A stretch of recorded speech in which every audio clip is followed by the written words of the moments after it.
What's going on, guys? We are far side of the pod. My name's Jordan. We got Ridge, Hello, everyone. and we got Caleb.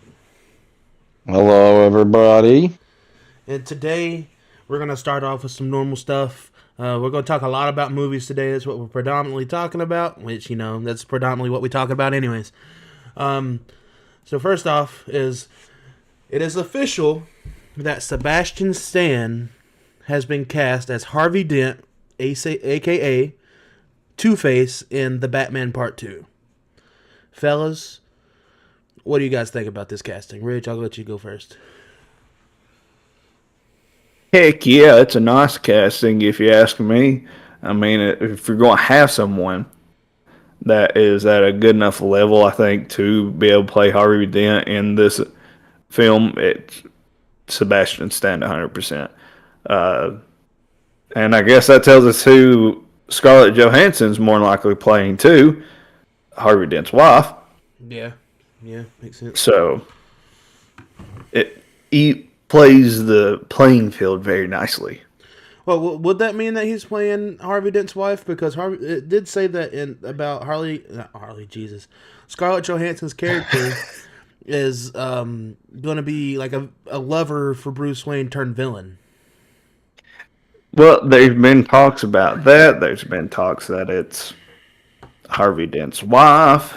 I think that it could still be the possibility of her being Phantasm, but also I really like the idea of her being Lady Arkham. Can I throw out a stupid curveball? Yeah, go ahead. So what if she is one of those characters, but also Harvey Dent's wife? All right, I can That also has a thing for Bruce Wayne. I can give you that. Honestly, I could see that. Just to give that weird love triangle for one. It's a secret love triangle because Harvey Dent doesn't know it's going on. Right. And maybe eventually he finds out, and that's what helps push his anger towards Batman. Yeah. Especially, like, let's say that again, Dent's wife gets into a fight with Batman, right? As the villain, whichever one you want to make it. Right. And she ends up getting hurt, almost dies. And all he knows, like, he doesn't know why she ended up in the condition that she's in. All he knows is that Batman is for some reason tied to it. Okay. No, that's honestly, that's a plausible, like, theory. And maybe whatever the incident was also has to do with the reason why he becomes Two-Face. Yeah. And honestly, that would make more sense than you would think. Because, I mean, this is an Elseworld story, so it doesn't have to be exactly on point with, comic book continuity and things like that. No. Just like how right now the running theory is on this Elseworld story of the Batman, that there's a possibility that we've already seen Clayface. Right. And if you don't remember, for those who maybe haven't kept up with it or just forgot about it, was at the end of the Penguin. The Penguin's lover ends up able to put on different faces for him. That's weird. But that's crazy to think about, though. Why am I... Yeah. What the hell is this? Sorry, give me a second. Something random just popped up on my freaking computer screen. Okay. Well, God bless you. Okay. I see it now. Yeah, it's like, what the hell? There wasn't even it popped up there in the middle of this live. That's all right. There wasn't even it happens. It happens. Rookie mistakes happen. All right. Now, the other thing I'm curious about, though, because it's also confirmed that Barry, how do you say his last name? Barry Keoghan. Yep, that one. Is also going to reprise his role as a Joker, so I wonder how we'll end up seeing the Joker play out in this movie. I don't know. I mean, with them adding Two-Face and multiple villains probably going to show up in this, like always. It just, I think it feels a little weird if they just throw him back in the middle of the movie. So you think they'll throw him at the end like they did in the last one? I mean, no. I just think, like, the only reason why I say it'd be weird or it feels weird is just because, like, I don't know. There's just a part of me that feels like we don't need to see the Joker again yet. Well, but they teased him in the last movie, so I can't really say anything to it. Right, they did tease him in the last movie. So hear me out too, though. Okay, so what if we do save him for the end again? But what if it's whoever the main villain is for this Batman movie, and we also see the Riddler again because they're all plotting some big old thing for the third movie, right? Involving a bunch of them, almost like a Sinister Six type deal, but not really. Right. I could see that being a thing. Yeah. I don't know. Like, I'm just to the point where it's like I just don't know what's gonna happen or who's gonna play out. I'm excited, but I just don't know. You're kind of a little worried that, you know. I just don't want them to overdo it. You know, I don't want there to be too much that we don't know what's going on and stuff like that. That's fair. I mean, it's kind of a fair expectation, you know. Because I mean, y'all should know the Batman's one of my favorite, you know. Oh yeah. Comic book movies of all time. Yeah, Batman is my second favorite DC character. It's just, you know, I genuinely love that movie more I get than it. most. So, like, literally, I've got the cowl from when I went to the premiere sitting here right to the left of me. But no, I'm excited to see what they do. I'm excited to see Sebastian Stan as Two-Face. I think he's a great casting for it. Honestly, I think he might damn near will be perfect. So, yeah. So, anybody got anything else to say on this topic? No, I think it's interesting. Pretty much all I was going to say. I think it's an interesting choice. And I think it does also kind of confirm that Scarlett will probably end up playing Harvey's wife, so.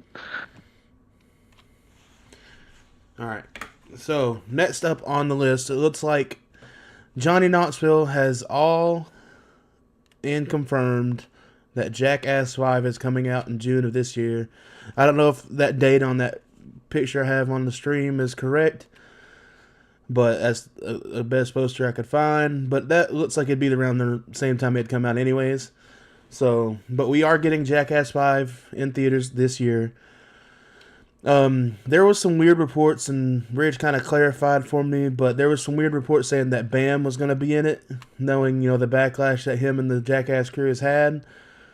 But it is also said that he said that he wasn't shooting no more for him, so there could possibly they could possibly show some unshown, you know, stunts from the past or something they did within the last couple of years, and he just said that he wouldn't shoot any more for him. So, either way, I'm excited to see what they do. I love the Jackass movies. I mean, hell, we wouldn't watch Jackass Forever in theaters all together as a big family, and it was still one of the funniest experiences in the theaters I've ever had. So, I'm excited to go do the same for it this year. Are you guys excited about it?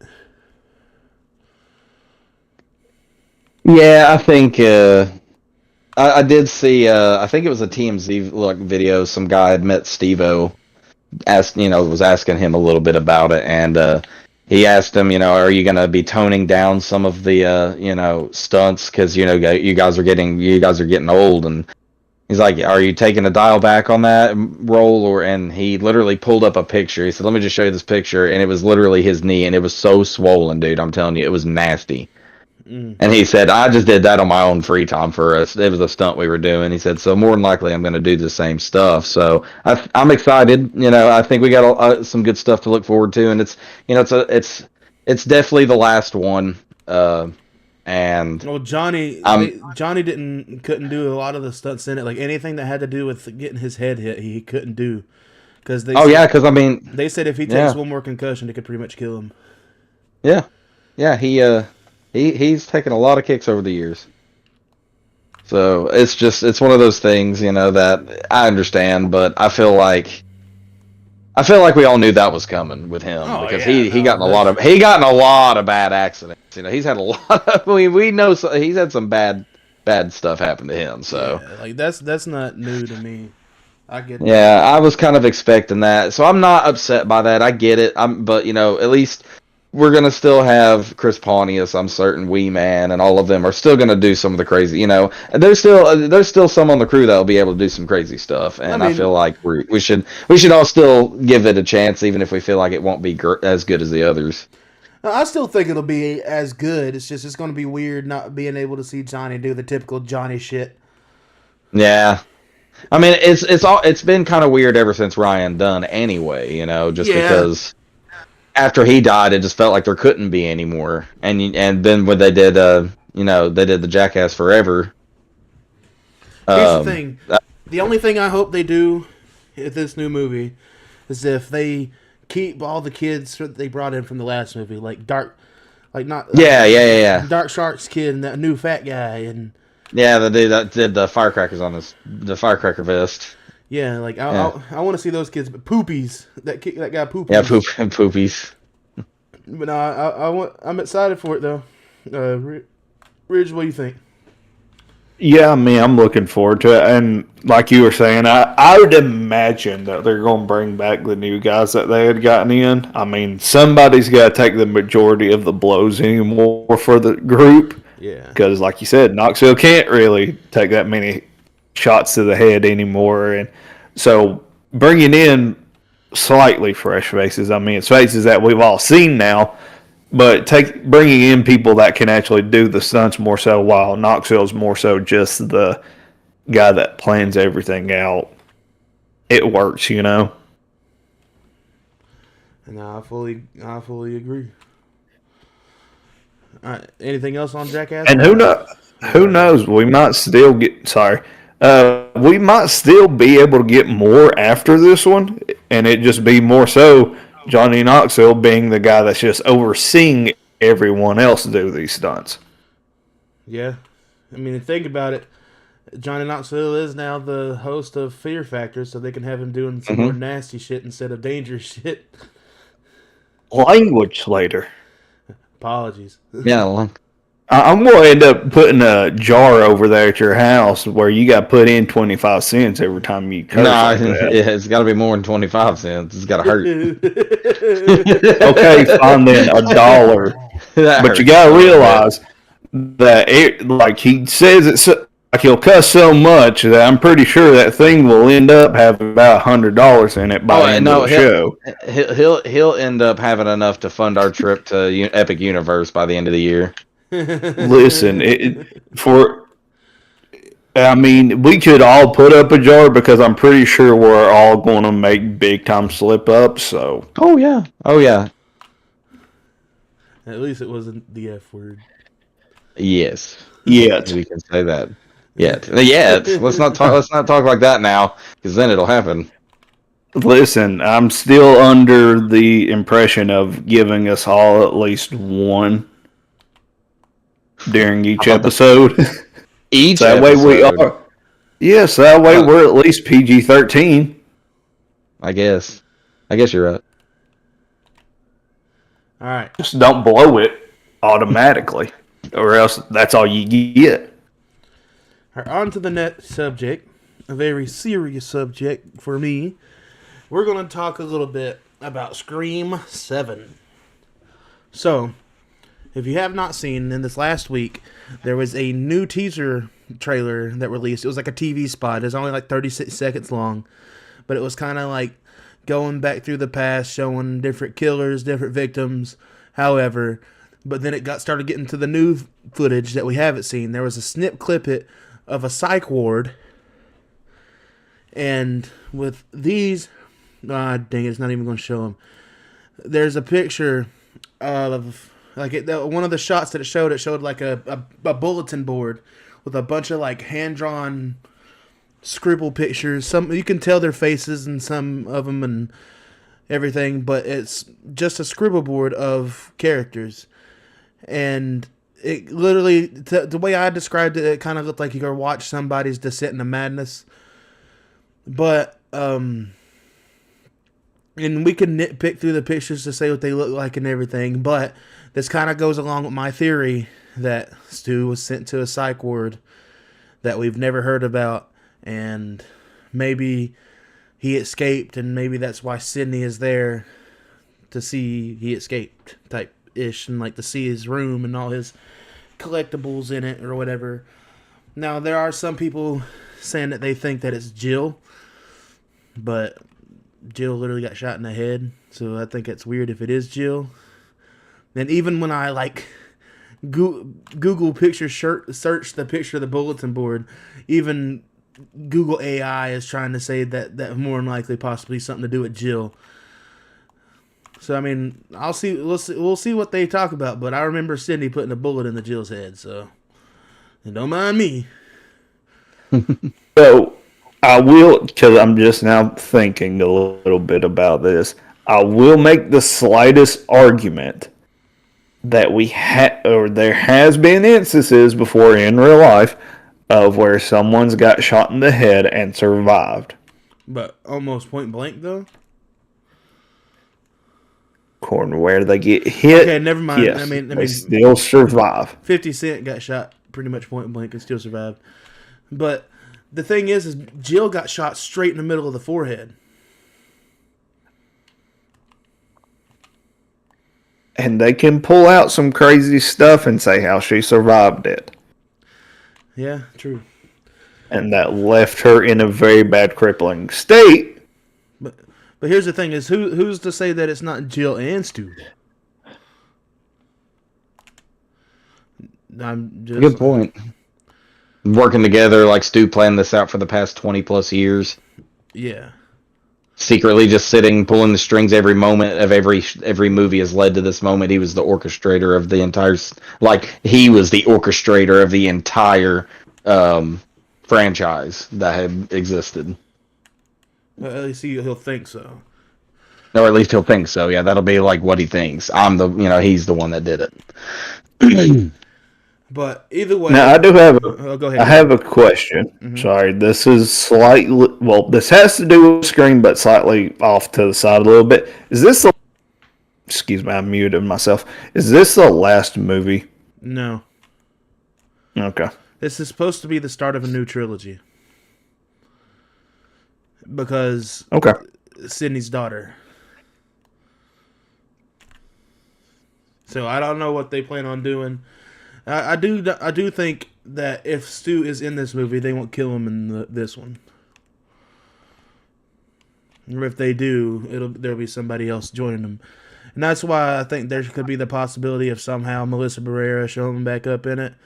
And I know that's super far-fetched, but, one can wish. Alright, so on to the next segment. Oh, there's the picture. Hey, how you doing? There's the picture, guys. It was just one off from where you was originally at. It's fine to show it late after we get done talking about it. All right, so next thing's up, fellas. And Caleb, I know you probably won't be as excited about this. It has been officially announced that Paramount is doing a Call of Duty movie. And it is being rumored that Pedro Pascal is being looked at to play Captain Price. Now, I want to hear y'all thoughts on that. Boo. I don't even want to comment. But I can't comment without saying some really, really bad stuff about that idea. I just don't like it. You don't like the idea of them making a Call of Duty movie, or you don't like the idea of who I don't like the idea that they're doing a Call of Duty movie, but also to cast Pedro Pascal as Price, it doesn't make sense. Why don't you like Not it? to me. I look at it, and to me, it's not appealing at all. I mean, The idea itself, not really. Captain Price is supposed to be an Englishman. Yeah, Well, I mean, okay, so I wasn't meaning like heavy, that like one. heavy, I was just like. curious on the Call of Duty But why he doesn't like the idea of the movie. well, let's put it this way: from the story of the video games recently, it hasn't been good. Yeah, no. They haven't been doing a very good job. I don't really. I can't trust them to make the video game story proper. Then why in the world would I trust them to make a movie properly? Like, I'm sorry, that just doesn't. It doesn't scream trust to me. If Sledgehammer Games and Infinity Ward was involved in heavily in it, I might give it a chance. But other than that, I don't really think that that's a movie I would care to. I would. I don't. I think I would. I don't think I'd ever go watch that movie, honestly. Hell yeah. Raging, no, you're excited. That's just how I feel.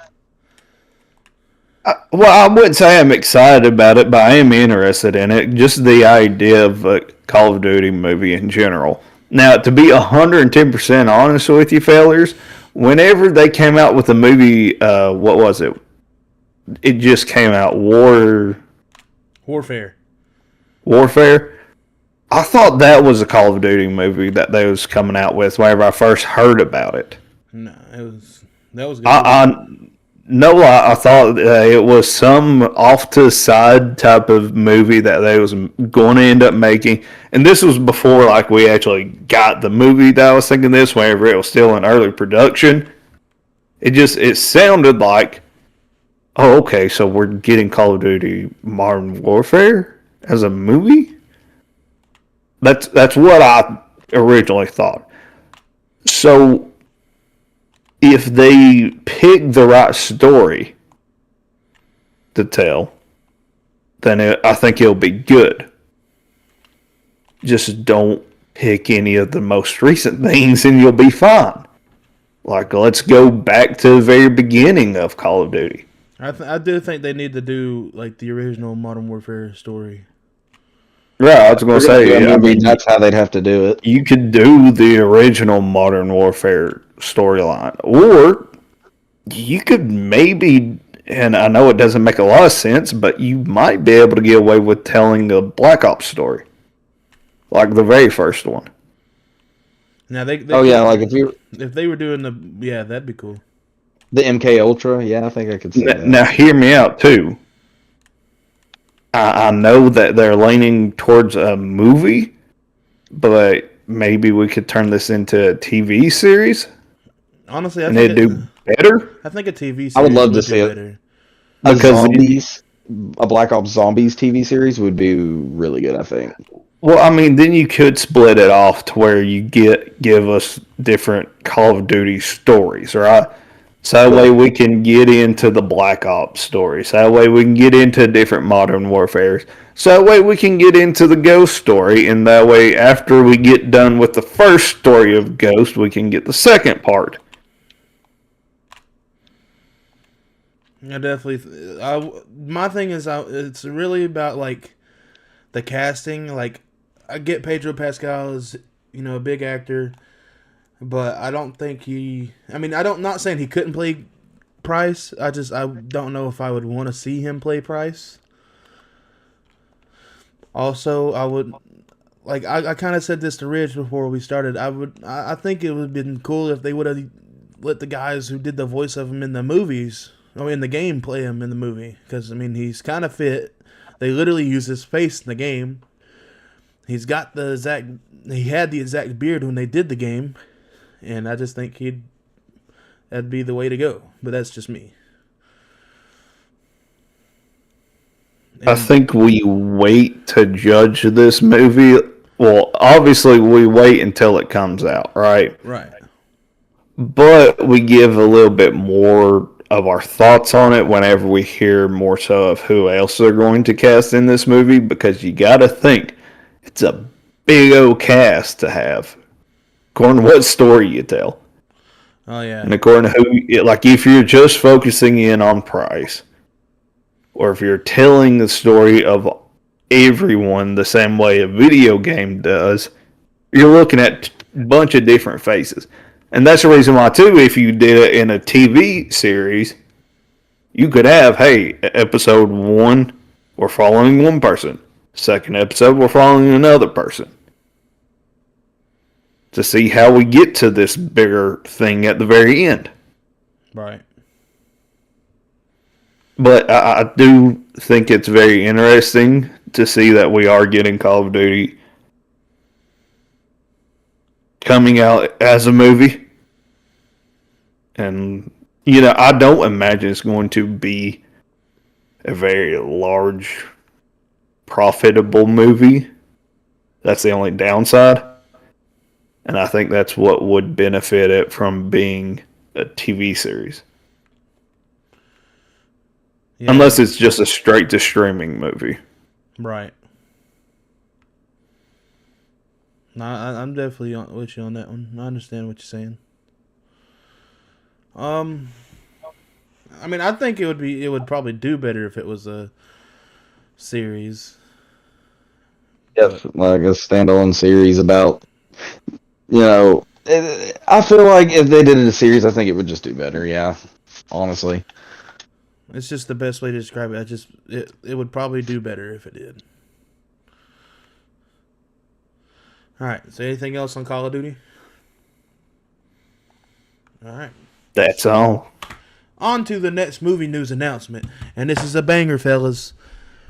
It has been officially announced that Ryan Hurst, if you don't know who Ryan Hurst is, he plays Opie in Sons of Anarchy. I can't remember the guy's name, but he was in Remember the Titans. And also, he is the voice of Thor in God of War Ragnarok. But he's changing roles, people. Ryan Hurst has officially been cast in Prime's God of War. Boom. That's a banger casting. You can see on the picture if you're watching the screen, he literally looks like Kratos. And he's got the whole structure and everything down, and the beard and all down to a T. The only thing he's got to do is bulk up some. He's got the height, and he's got the voice, he's got the look, and he's got to shave his head. Mm-hmm. And we all know he's got some time to do that, and he's going to do that. So I'm excited to see this. I'm excited to see it come to fruition. They have already casted Sif. I don't remember the girl's name, but she is the girl from like Warm Bodies. I don't know if y'all ever watched that movie, but she's a decently cast. But they got like the guy who's going to play Baldur and the guy who's going to play Thor, and the guy who plays Mimir. But I think they're just getting the guy who does the voice of Mimir in the game because I think they literally use his face and everything. So either way, I'm excited. I mean, Ryan Hurst is to me arguably like a perfect choice that we did not see. Like we didn't think about it, and I think he really is going to be a solid choice to play Kratos, and I think he's going to prove everybody wrong because he's been getting some hate, and I think it's absolutely stupid that he's been getting hate for it. But y'all will see, and when y'all do, y'all will come back to this, and y'all will say, "Dang, Jordan, you were right." But, he's gonna do great. And this is somebody who's played the game. So, but what do you guys think about it? I'm going to use my F-bomb card in this one, and no one else can use it. Now that's how you fucking cast Kratos. Facts. I mean, you couldn't nail it more so on the head with getting this guy. Mm-hmm. No one sat here and thought of him to be Kratos, but for everyone that wanted Triple H to play him, here you go. This is the second best option that you can do for this character. I don't think you can get any better than having him play Kratos. He has the look of Kratos. He's going to deliver the fierceness of Kratos very well. This is Kratos to a T. Almost. Well, I'm not going to say that. Anyways, very good choice. Yep, I agree. It's solid. Caleb, what'd you think, big dog? Oh yeah, dude. When I saw the news pop up on my screen, I was like, yo, like that is literally one of the greatest castings that I did not see coming. Like I didn't know what direction they were going to take this. I mean, there was a lot of options out there, but I think they hit the nail on the head with this one. I think Ron Hurst is going to kill it. He knows the game. He was involved in the games. I mean, it's just it's one of those things where the fans are pretty much given what they really want without them knowing they actually wanted it. And he got and Chris Judge himself has said that he thinks that Ryan Hurst will kill it. So. Oh yeah. That's the thing too. He knows the lore already. He already knows the character to a freaking T. Yeah.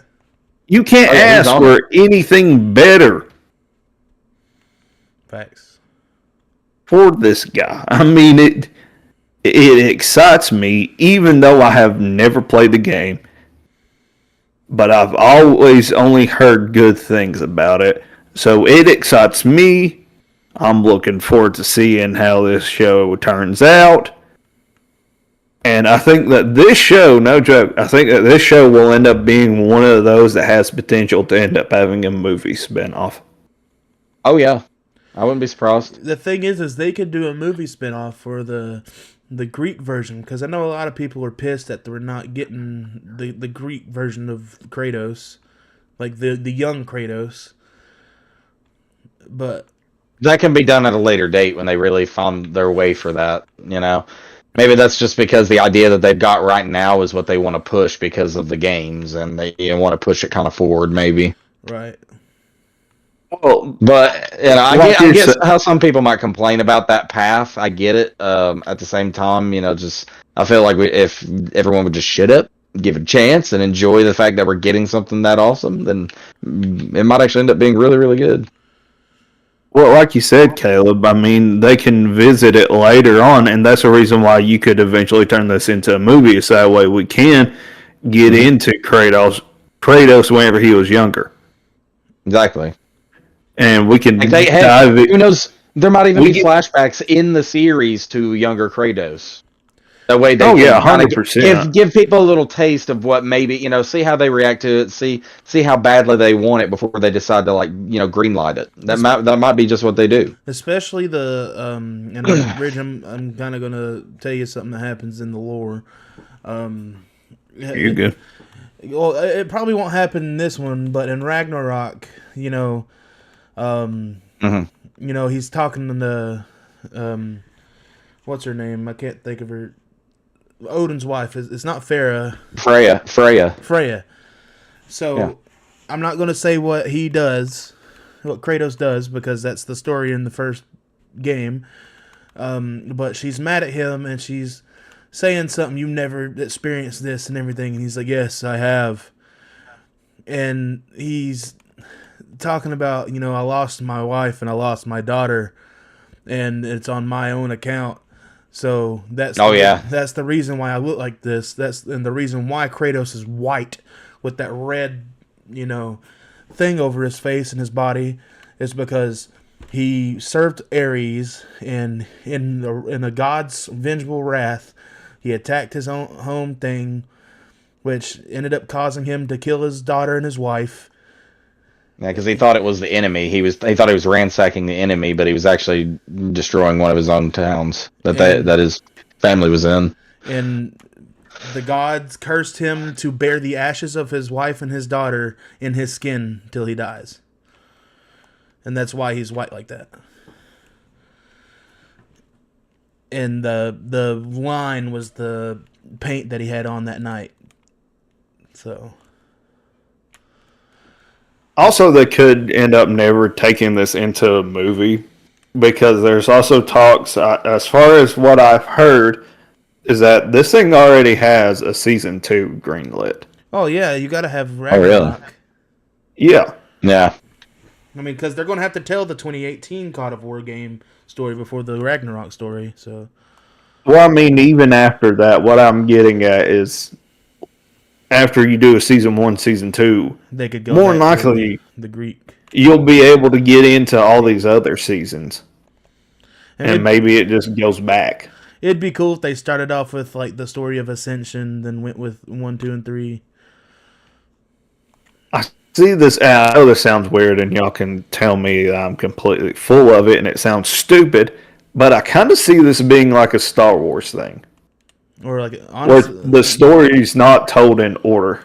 honestly, I'm gonna say it like this, and y'all are gonna probably think I'm weird, but like Game of Thrones, because Game of Thrones had their big series, and now then they had House of Dragon, which is a prequel series. Now they're about to come out with another prequel series.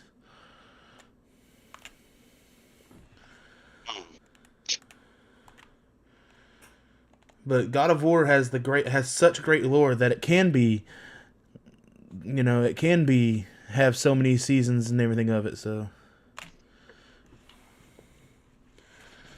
Either Yeah, way, and it's got a lot of lore looking to it, so. Oh, yeah, it's going to be fun. all right. So is anybody got anything else to say about God of War? Negative, Captain. All right. So next, so it is being said that Will Poulter said that he is interested in playing the role of Cal Kestis in a live-action Star Wars project.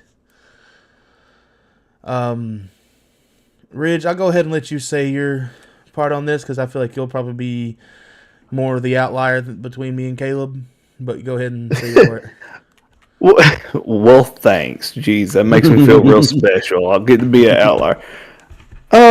I mean, I'd be interested in it. I don't necessarily see this happening anytime soon.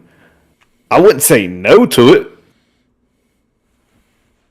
I mean, I get it. It's not the guy, right? Yeah. But again, it's not that far of a cry to have him in that role, I think.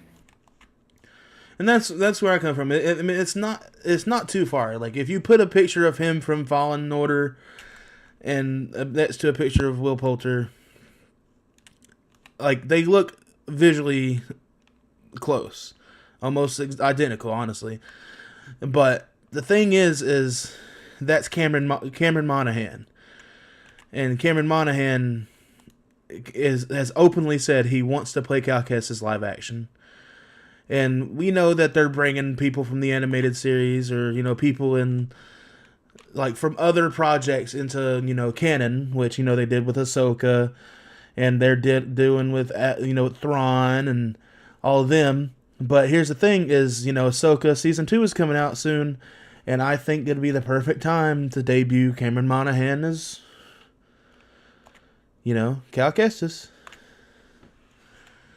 Because and it makes canonical sense on why Cal Kestis would be in Star Wars, like in the Star Wars shows and stuff. Yeah, I agree, and it needs to be him. That's just for me. It needs to be him. That guy is Cal Kestis. Like, there's no denying it. Now, the thing is if somehow, some way, Cameron Monaghan couldn't do it, I would be cool with Will Poulter taking over for him. Can I throw out another stupid curveball? Yeah, go ahead. That you'll probably hate. And I'm fine with the hate on this one because, let's say you can't get either one of them, right? Yeah. Who else would be able to pull that role off? Or who would you want in that role? Now, who do you have in mind? I know you got somebody in mind. I do. I'm just curious if you can think of anyone real quick. The first person that comes to my head is Mason Thames. The guy, the kid who played Hiccup in the How to Train Your Dragon movie. That'd be a good one. I just like that kid's been killing it for me this year, so I think he could play any role. But who do you think? Okay, so don't kill me too bad. But would you ever slightly see KJ Apa in this role? No, don't. Why would you say a kid? Dude, I'm a Riverdale fan. Of course I love KJ Apa. I know. I'm not. But just from looking at the photo that we have right now, for some reason in my head, I also see him. No. That's another reason why I'm not mad is because I really do see where you're coming from on that. So I'd be down with it, but the fact is he down to continue to dyeing his hair red every fucking day? Again, my bad, I said the F word. But Put it out. Get the jar ready. Get the jar ready. $1 goes in it now. But the thing is like, would he be down to dye his hair red every day again? Because he kind of hated doing that in Riverdale, and that's why he was happy. One of the reasons why he was happy the show ended. But nah, that's a good casting. I wouldn't mind that if there was no other choice. I would love to see Mr. Fantasy be Cal Kestis. Just dye Mr. Fantasy's hair red. All we would hear about is, instead of saying the force be with you, he'll be say James Franco would be with you. have him keep the sunglasses on too. And a big old fuzzy coat or something the whole time. It'd be awesome. A wife beater and a very fuzzy coat. Yeah, we got a comment saying Cameron Monaghan never misses. Jerome Coat Leader. Yeah, he really don't. I mean, he's good in Shameless. He's good. I mean, he played a great Joker in Gotham. Oh my God, yeah, he did a really good Joker in Gotham. That is one of the most underrated, I think, in my opinion, Jokers. Yeah, people don't give him enough credit for that one. He did an excellent job. And honestly, though his part in Tron Ares was kind of short, I mean, that was one of the. I know some people said that was their selling point to even watch the movie. So, but either way, I mean, my favorite role was Cal Kestis, so that's why I'm so adamant about him playing Cal Kestis live action. But if there's no other way, Will Poulter would be cool. Y'all got anything else to say on Cal Kestis and Star Wars? Nah. Let's get on to the next piece. All right. So, we got a very important thing to talk about here, fellas. I'll let you take this part over. Oh, gosh. And we're going to have to really watch our language on this part because I feel like some tensions could get heated. No, there's no tensions here. It's pure the hope. Best way I can describe it in a funny way is I'm still sitting with tight butt cheeks on this one because I don't fully believe it until I see it because we've heard it so much. But by the grace of the big one upstairs, or whoever you want to say, Kathleen Kennedy, apparently this week, is finally stepping down from Lucasfilms and overseeing just overseeing Lucasfilms. Okay, I'm trying to hold my tongue as much as possible. Again, thank you for your service. You did good with other movies. You just didn't do good with Lucasfilms at all. And I'm looking forward to where we're going at with Star Wars because now we have Dave Filoni overseeing, I guess, more so of the creative side. Yeah. And we have joining him, I cannot pronounce her name, so excuse me for how this is about to sound. LB. Luann Brennan? Brennan. We'll just say... Brennan. We'll just call her LB. LB. David Filoni and LB are taking over Lucasfilms. And if y'all people don't know, Dave Filoni is pretty much George Lucas too. And if y'all also don't know this show, go back to whenever we first started and one of our first few episodes where I tore into Kathleen Kennedy and Star Wars. Yeah. Because, you'll see how I really felt about it then. But again, I am trying to reel myself back, trying to be slightly nicer of a person nowadays. You did great. Adios, amigos. And thank goodness we're finally moving on from this stage of Lucasfilms. Facts. What are your thoughts before I dump any more news on what she has had to say. I mean, I feel like we're all on the same page with this one because we've all not really liked the stuff from Star Wars that we've got over the last couple of years, and besides, like, the Obi-Wan series, but I feel like this is a good look. We, like you said, we got a lot of things to look forward to when it comes to the Star Wars series. I'm just excited, man. I'm excited to see some really good Star Wars content again. I'm excited to fall in love with the franchise again. I mean, I'm really excited for Mandalorian and Grogu. So I'm just excited to see. I feel that's gonna be good too. I'm just happy to start feeling excited about watching Star Wars again. Honestly, Caleb. Yeah, I'm excited too. Like I saw some of the posts and I was just like Ridge. I was like, you know what? I believe that one. And it seems like it's being pretty much confirmed. It's all but confirmed at this point. And I know she's done good at producing other very notable movies. I'm certain that a lot of people really enjoy her work. She just did not belong in Star Wars. Her ideas, or the way she handled it was just poor. And, that's okay. People make mistakes. But I'm glad she's moving on so that we can finally move on as well. And hopefully we're in for some really big stuff. Hope, we got, Knights of the Old Republic stuff, we could delve into more, and just have to see. And honestly, just we got some good stuff coming out. I know Star Wars Starfighter, does that coming out this year, Rich? Don't know. I know the Mando and Grogu comes out this year. I want to say Starfire Fighter whatever comes out next year, but don't hold me to that. If anyone's watching us and knows the answer to it, you're more than welcome to chime in too. But I don't know. Honestly, I think if I remember right, Starfighter comes out this year. Listen, I gotta be quite frank with you. I haven't kept up with Star Wars that much at all, just due to the simple fact of I told y'all for a while back in one of the episodes that I was done with Star Wars until she got out. Yeah. Now, as soon as she gets out, I probably still won't watch Mandalorian Grogu, because that to me has just never felt like it should have been a movie.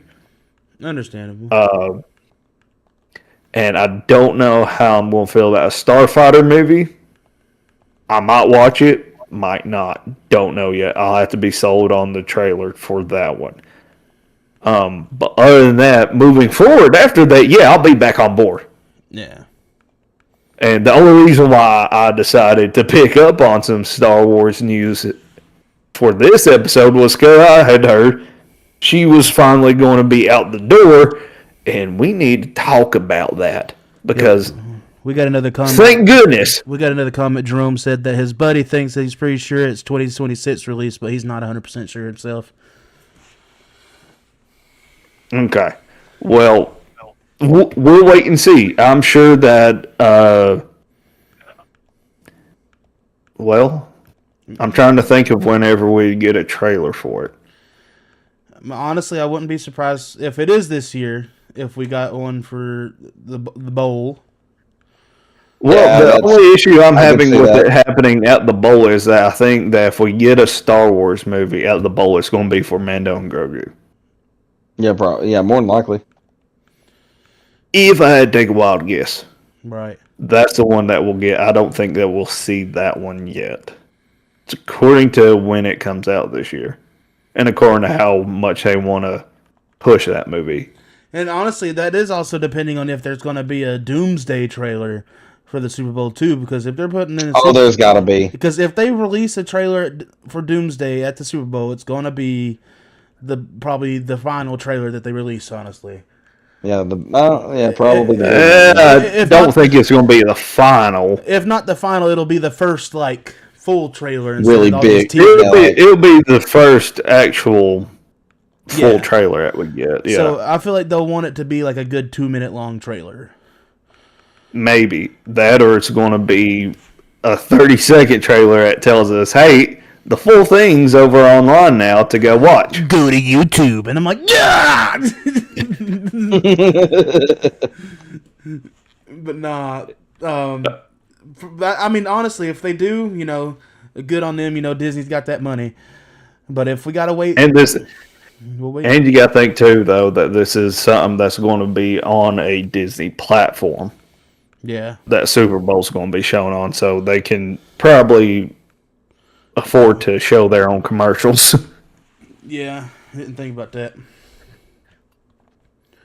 Let me go ahead and give you all these updates, though, that Kathleen Kennedy has put out there. I'm grabbing this from Discussing Films. I seen it on Twitter or X, or whatever you would like to call this media platform. Real quick, so apparently James Mangold's film is on hold, but apparently it's an incredible script. Donald Glover has turned in a script for a Lando movie. Hell yeah. I could go with that one, bro. There's another quarter. Hey, that's in the Bible.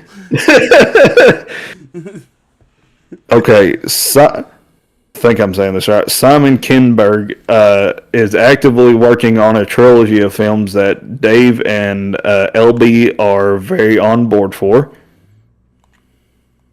Taika Waititi has turned in a script for a film, and according to Kennedy, and take it with a grain of salt because it's Kennedy, it is hilarious and great. My thing is, if the movie is hilarious and great, then why'd y'all not come out with this rated R Star Trek film? Just saying. It's because that's not Lucasfilms. Well, yeah. We're talking Lucasfilms here, all right? My brain just remembered that it was a Star Trek film, not a Star Wars movie. I don't know why. Come on now, brother. Come on now. Right. You would get your man. And then last but not least, she confirms that the hunt for Ben Solo's script is also on the back burner. Now that's what we need. We need to see Ben Solo. That's that dog. He was done wrong. They shouldn't have killed him off at the end of Rise of Skywalker. That was some boo-boo stuff. But still. Well, I don't think that it was a matter of they shouldn't have killed him off. They should have told his story better. Yeah, for sure. Because, I mean, y'all know Kylo Ren's like my second favorite Star Wars character because nobody's better than that boy Anakin. But I love Kylo Ren. I've always loved Kylo Ren since the first time we saw him even come on screen, bro. Like, I love that cat. And I love his backstory. I love the emotion behind him because it's very reminiscent of Anakin. So I'm excited to see what they do because I love his story. That's if they get to it. Don't wait till Adam Driver is in the dirt to do it. And not only that, but it's a matter of can they get him back over to Disney and back over to Lucasfilms to want to do it. Yeah, that's true. Because as far as I heard, he's done with Disney. Yeah, I wouldn't be surprised. All right, so anybody else? Anybody else got anything else on Star Wars? Nah. I'm just glad we're finally at this point. I was just about to say that. All right, fellas, we're going to get to the last topic of the podcast because we got a lot to talk about on this topic. We're going to be talking about Spider-Man Brand New Day. So, folks, Ridge, I'll let you go ahead and take it away. Well, yeah, we got a lot of Spider-Man news finally. I mean, we've been discussing Secret Wars, or not Secret. Well, yeah, no, we've talked more Secret Wars than we even have Spider-Man Brand New Day. And we have. Talk Doomsday more than we have Brand New Day. And Brand New Day comes out first, before Doomsday even comes out. So, I mean, we got to start the hype train up. And so, yeah. Well, we'll start off with this one. Is that according to some sources, is that Sony is down to share the characters from the Spider-Man universe finally with the MCU.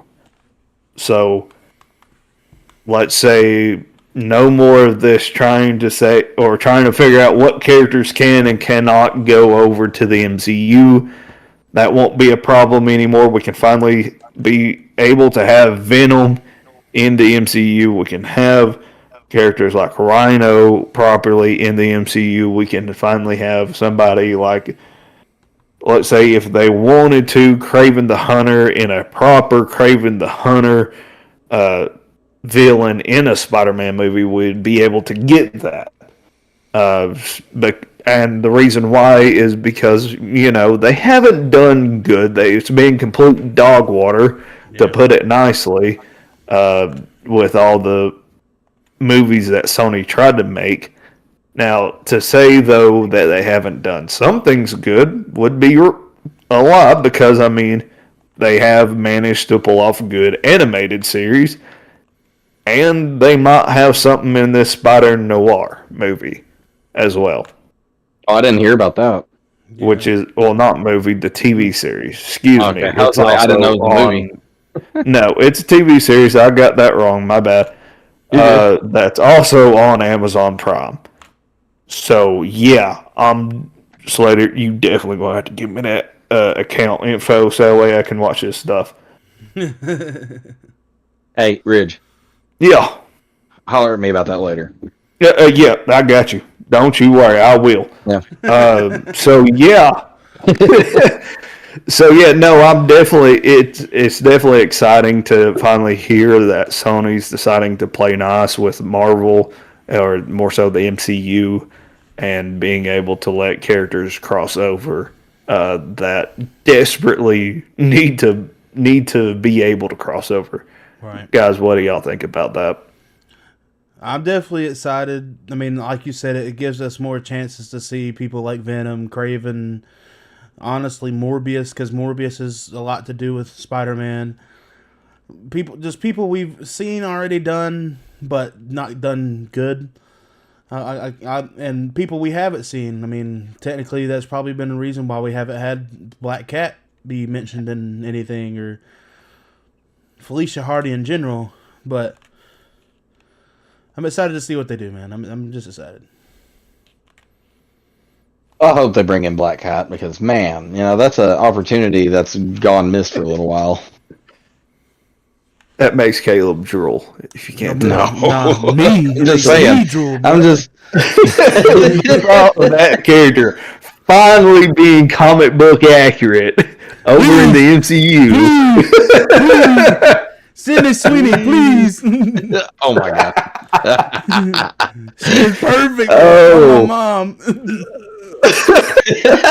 Oh man, we started something up right there. Oh yeah. I think that got Slater more than it did Caleb. Good God. Woo. Please. Oh boy. Out of all the characters that we could randomly get excited for, it's excitement for Black Cat. Well, honestly, Black Cat's honestly been one of my favorite characters in Spider-Man since I was a kid, though. So it's like, it's not even just the fact that she's hot. Because you've had a crush on her since you were a kid. Yeah, but that's also like saying... Since you first seen her in a comic book, that's the first picture you ever cut out as a kid to put up in your room somewhere. But it's like, it's the same thing that people have with like the pink Power Rangers. Like, yeah, Kimberly was hot, but to me it was the animated version of Black Cat. Am I weird? No. Are you? Yeah. So, but brother, I know I'm weird. Now, Ridge, you said you had... You ain't got to tell me. You said you had some points of this movie to talk about that we needed to go over. Yeah. So let's go ahead and dive into this, because this is a big old chunkaroonie. It is 9 parts, okay? And we're going to break them all down, talk about it. If you want to stop me at some point, you are more than welcome to. I'm getting this from the Cosmic Wonder, who... If you don't know who that is, it's a YouTube channel where he talks a lot about Marvel related things over there as well. If we talk So anything go Marvel give him over a here, check it's out. probably that Ridge heard about it from him, because Cosmic Wonder has been pretty credible over the last 10 years. We've been really focusing on Marvel. It's either him or Everything Always. Right. Those are the top two guys that I go to listen to whenever I hear something. Those are the top two guys that I'm subscribed to on my own YouTube account. Those are my two guys I'm going to go to see what they both are saying about it. All right. Now, to be fair too, he got this from someone else. Don't remember that, so I can't give credit to that, but I will give credit to where I stole it from. Alright, so let's go into this whole thing. Alright, so part 1 of Spider-Man Brand New Day is Peter Parker is a ghost after No Way Home. Right. Obviously, we know this due to the spell. He's able to save the city, and no one knows his identity now. We get several Spider-Man battles that will be shown kind of in like a quick montage or whatever you want to call it, where he fights the likes of Boomerang, Rhino, the Chameleon, Tarantula, and Ramrod. Now, to me, the Chameleon and Rhino, I both wish we could see a lot longer than just a little snippet of. Yeah, definitely. Because if you told, especially like with the Chameleon, you could tell a really good story behind that villain. Oh, yeah. Alright, moving on. These are brief scenes that explain what he's done.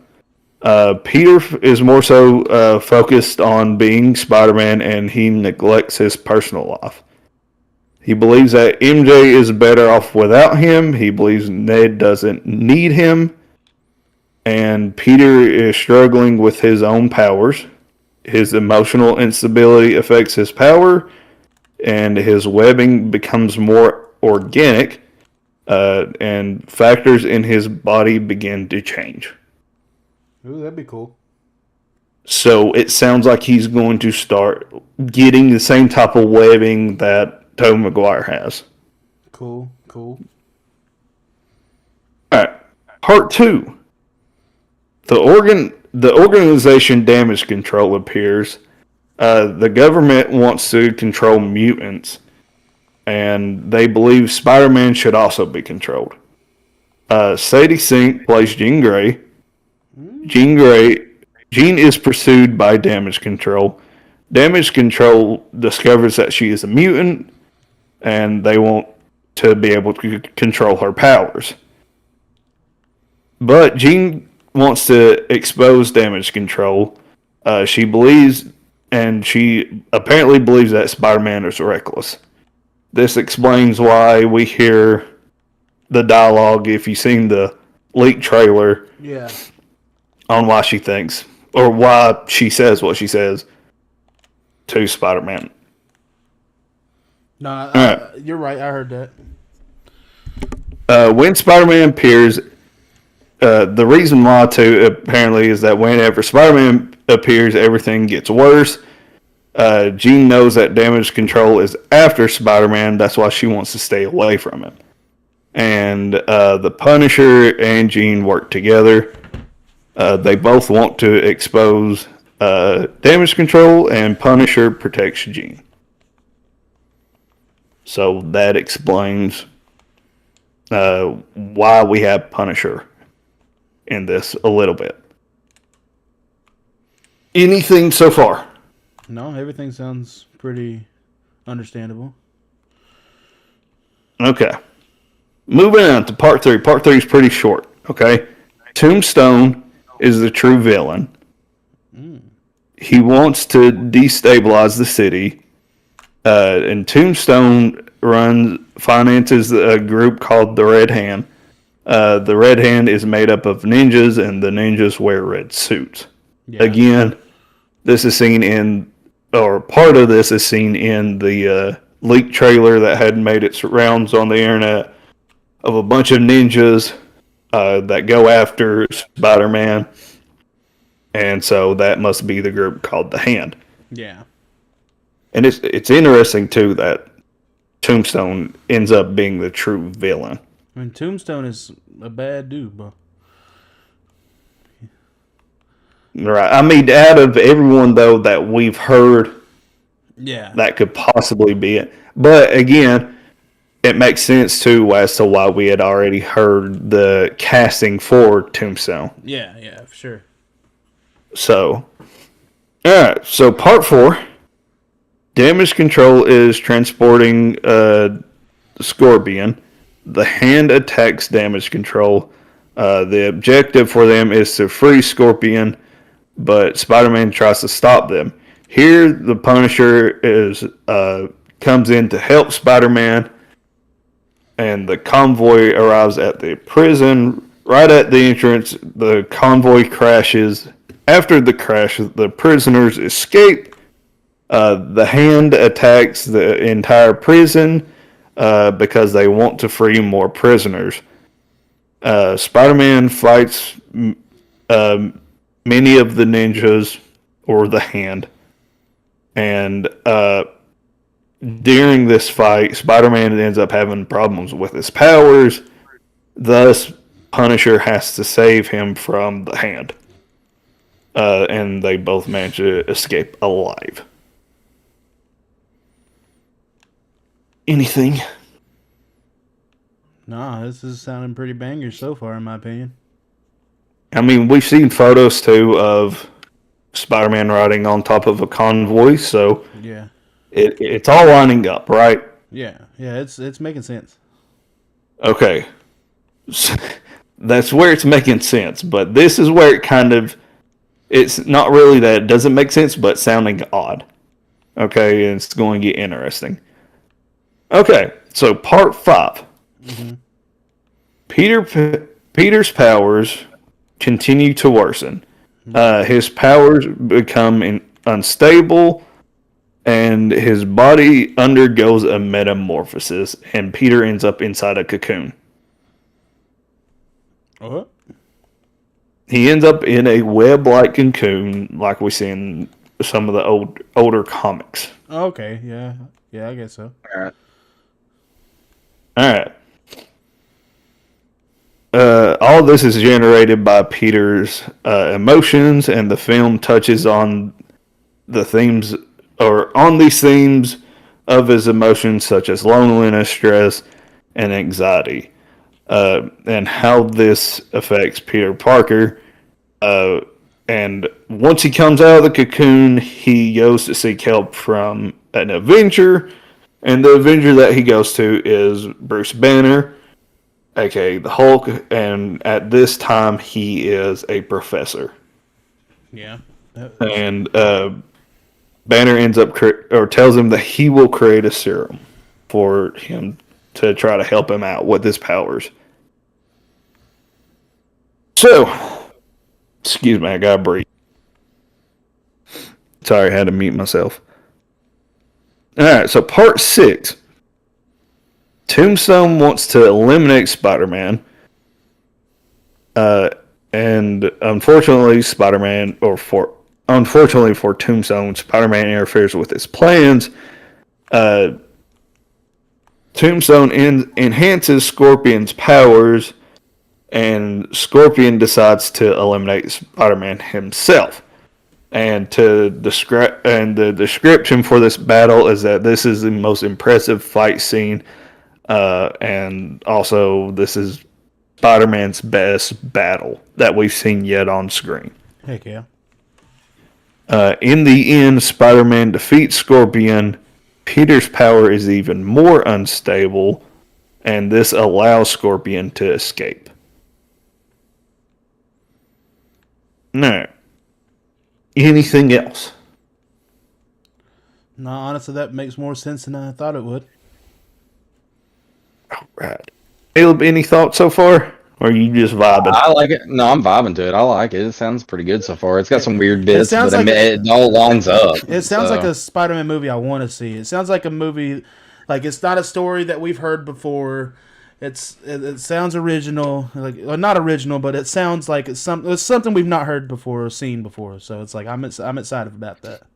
Well, it is kind of an original if you think about it. This is kind of like a restart for Peter. So And this is like, and it's pretty street themed. It's not like yeah, it's not like the multiversal stuff that we've been seeing. yeah. This is gonna be like boots on the ground level stuff. Yeah. All right. Are we ready to move into part 7? Yeah. Okay, this part's pretty freaking awesome if you ask me. This is going to be interesting to see. All right, so at this point, while Bruce Banner is trying to deal with the serum and everything else that's going on, he gets very stressed. Peter does not help him at all because he pressures him with trying to get the serum done. At the same time, Damage Control is also searching for the Hulk, and all this stress ends up triggering a new personality in Bruce, and at this point, the Grey Hulk emerges, and Banner loses control. The Grey Hulk begins to destroy everything. Damage Control tries to capture him, but Punisher ends up trying to help Banner, and so does Spider-Man. And during all of this, Jean appears again, and ends up coming in to calm Banner down with her powers. And whenever she does, Banner is able to regain control over the Hulk. And in that, pretty much the way it sounds is at the exact same time as him controlling himself again, Peter loses control and in front of everyone transforms into a spider. Oh, like Man Spider. Yep. Oh. So, interesting. in this, he grows 4 additional arms appear, 2 more eyes grow, and he mutates into a giant spider, all like in the 90s series. Yeah. Anyways, so after this happens, Jean ends up entering into Peter's mind and explains to Peter that he can't just be Spider-Man, and that it's important for him to also be Peter Parker. Dude, that's a good like entendre. Like that's a good like you're focused so much on becoming one thing like and everything that you're literally turning into it. Mm-hmm. That's cool. And then after this internal struggle, Peter finally calms down, and the mutation begins to fade. And shortly after, Bruce Banner manages to finish the serum, and they manage to stabilize Peter's mutation. Jean continues her journey separately, and thanks him for trusting her.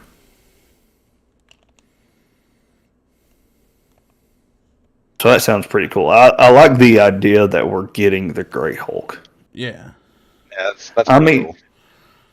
Like since the Grey Hulk was the first time that we ever see the Hulk. Yeah. Or in his own first comic, he turns gray because they didn't do green at the time. Yeah. That's pretty cool. Honestly, now, at the same time, a lot of the story sounds very much like a comic book story. It definitely sounds fun. Like, I know that sounds weird to just say. It sounds fun. No, you're good. But, like, the different things that end up happening make it fun, you know? Yeah. All right. So, part 8, we're getting close to the end. There's 2 more. All right, and so in part 8, Peter decides to go look for MJ, but he finds out that MJ has a new boyfriend now. Yeah, Paul. And her new boyfriend is Harry Osborn. Oh, what? Peter ends up telling her about everything that happened in No Way Home, and he also understands that he can be more than just Spider-Man now. Yeah. And after he gets done talking to her and whatever, he also goes to look for Ned. So that's going to leave us in a cliffhanger, I think, on what ends up happening with Ned. Yeah.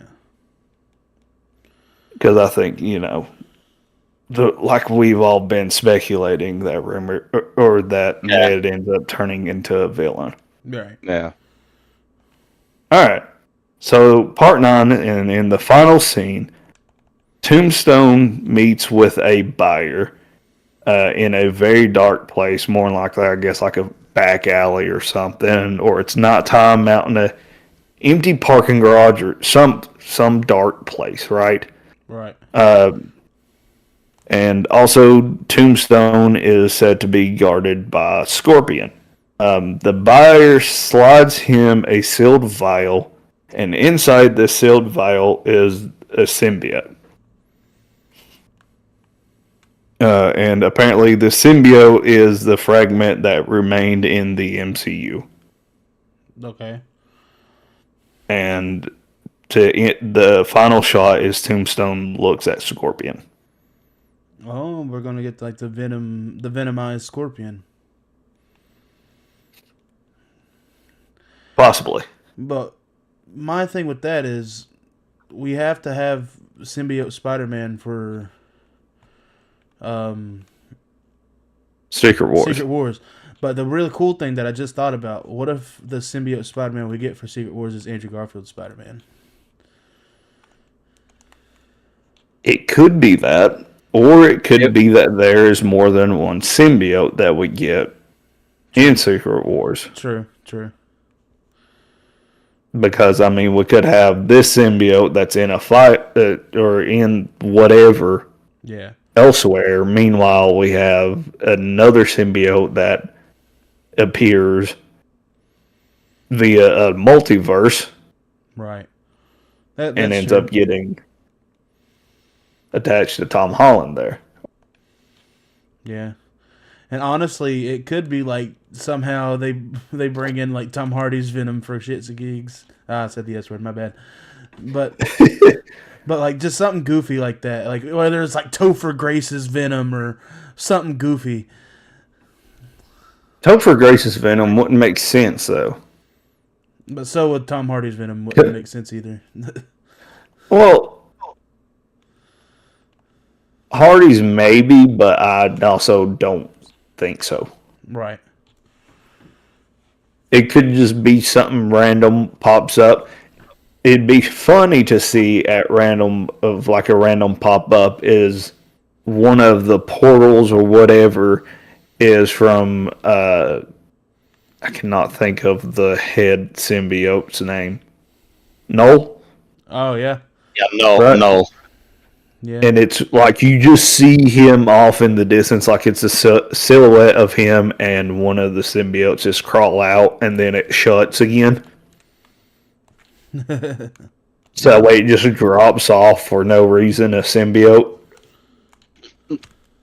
Yeah, no, that makes sense though.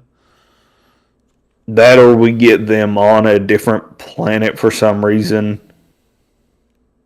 And ends up having a symbiote already on it. Yeah. Who knows? I mean, like we said in the last episode, we did say that there's more than likely going to be like 3 universes left alive in Doomsday.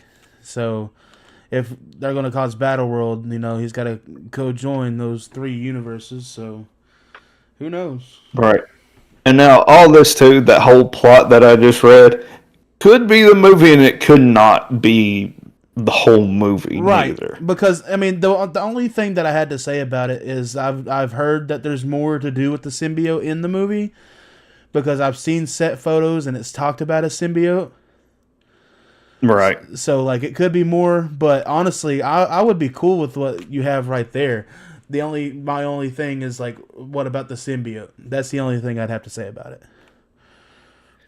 To me, to go back on what I was saying earlier about how it'd be cool to see the Grey Hulk. Yeah. I don't see a need to bring out the Grey Hulk unless that's just the next mutation from Professor Hulk. Right. I mean, to happen. maybe it's just because he just loses control. And honestly, if you think about it, him and when Wanda makes him lose control in Age of Ultron, he's kind of grayish more than green. Yeah. So it's like, I mean, it would make sense. There is potential there. Yeah. But at the same time, I know I would love to eventually, even though I know it's not a likelihood, I would love to see the character of the Grey Hulk, Joe something. Joe Fix-It or something like that. Yeah. I would love to see that Hulk at some point down the road, but like I said, I know that's not a higher probability of ever happening. We have a better chance of seeing Hulk versus Red Hulk at some point. Yeah. No, probably. So, especially heading into Secret Wars. Yeah, because in Secret Wars, even in Doomsday, if you think about it, because I mean, if they find the case that they might need, Thaddeus to, fight with them. I mean, technically he could, but it also could be multi-universe. Yeah. So, but either way, the main thing though is that's what we have for Spider-Man right now, and I am looking forward to this movie. Just ready for closer to the end of the year to finally get here. I know that sounds weird, but I mean, hey, that's whenever a lot of our good movies are coming in the MCU. No. Well, not all the good movies. I said pretty much, not all. Well, we got some banger movies coming out this year. We got a banger movie coming out in April. We got a banger movie coming out in April. Way around here. We got a banger movie coming out next month, Caleb. What are you talking about? Which one? Oh yeah, you're right. I'm sorry, I had this complete flat brain right there. No, I think we got banger movies all year round, fellas. There's going to be good movies all year round. I'm excited for movies this year. All right, we got anything else to talk about on the podcast or anything like that? That's all I got to bring to the table. All right, fellas. We covered a pretty good amount. Well, everybody, y'all know the drill. If you ain't subscribed, if you ain't liked, if you ain't hit the notification bell, please, please, please do so. Also, if your friend's not subscribed, if your mom's not subscribed, if your dad is not subscribed, how about you go subscribe for them? They never have to watch, but it helps us. Honestly, not for real. Just leave a like, comment some more, share us out. It helps us with the, getting on other people's stuff and getting put on people's main feed. So please, we love the support, and we thank you if you've sat through this whole live chat. We've had 4 viewers pretty much this whole live chat. So, I'm pretty happy with what today's episode went through. We talked about some pretty good topics and everything. So, thanks Jerome. Thanks for supporting the pod. Thank you for watching with us, and we appreciate the kind words, man. Hey, real quick, just a side note on all this too. If you guys ever have any questions or anything that you want us to discuss, go ahead and leave a comment. I know that it seems not likely that you would think, that we'll reach out if you leave a comment on a video that you don't watch live or something. But there is the odd chances that we do go back and look through the comments or see if there is any comments or not, or if there's anybody that reaches out to us on our Facebook page. And honestly, on our page, we have the link tree too, so it takes you to our Twitter and it takes you to our Facebook and all that. So if you have anything you want to ask or recommend, you can always shoot us a DM as well. And I think you can shoot DMs on here too. So either way, that's cool. But you know how to get a hold of us. Yeah. But again, guys, subscribe, comment, notification bell, share us out, get your friends and family to follow us, and we love and appreciate you guys for sitting through this with us. If nobody's got anything else to say, that'll be it for the pod, guys. We'll see you guys next week with another good episode. Same time, same place. Peace out, guys. Bye.